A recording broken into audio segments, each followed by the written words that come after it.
ଆଉ କେବେ ବି ସାଙ୍ଗମାନେ ଧଳା ଅନୁକୁ ଆମ ବୋଲେ ମୋ ବ୍ଲଗରେ ଆଉ ଦେଖିପାରିବେନି।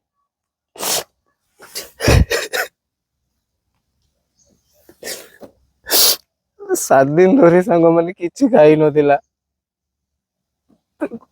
କେମିତି ଲାଗୁଥିଲା ଭଗବାନଙ୍କୁ ଜଣା ସେଟା। ତାକୁ ଟୋଟାଲ କିଛି ଖାଉନଥିଲା, ପାଣି ବି ଟୁପେ ଖାଉନଥିଲା। ଯାହା ବି ଖାଉଥିଲା ସାଙ୍ଗେ ସାଙ୍ଗେ ବାନ୍ତି କରିଦଉଥିଲା।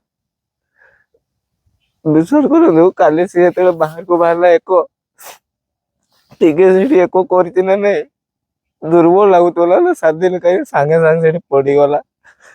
ନିଜ ହାତରେ ତାକୁ ଉଠେଇକି ଭିତରକୁ ନେଲି। କେମିତି ଲାଗୁଥିବ ମତେ ସାଙ୍ଗମାନେ ଭାବନ୍ତୁ ନା। ସେ ସିଚୁଏସନ ଯିଏ ଫେସ୍ କରିଛି ସିଏ ଜାଣିଥିବ, ସାଙ୍ଗମାନେ ଜାଣିଛନ୍ତି। ନିଜେ ଯେତେବେଳେ ତାକୁ ଦେଖୁଛି ଆଖି ସାମ୍ନାରେ, ଏମିତି ନା ଛାତି ଫାଟି ଯାଉଛି। କି ସବୁ କରିବେ, ସବୁ ତ ହେଇସାରିଛି। ଭଗବାନ ବି ମାନେ ଏତେ ନିଷ୍ଠୁର କେମିତି ହେଇପାରନ୍ତି ମୁଁ କିଛି ଜାଣିପାରିନି ହେଲା। କାଲି ରାତିରୁ ଯେତେବେଳେ ସେ ଆମକୁ ଛାଡିକି ଯାଇଛି,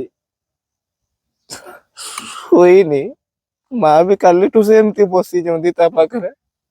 ବାପାଙ୍କ ଯିବା ପରେ ସେ ଭାଇକୁ ବେଶୀ ଭଲ ପାଉଥିଲା। ଆଉ ଶୁଣ, ଭାଇର ବି ଏତେ ଭାଗ୍ୟ ଖରାପ, ଲାଷ୍ଟ ଥର ପାଇଁ ସେ ପପିକୁ ଦେଖି ବି ପାରିବନି।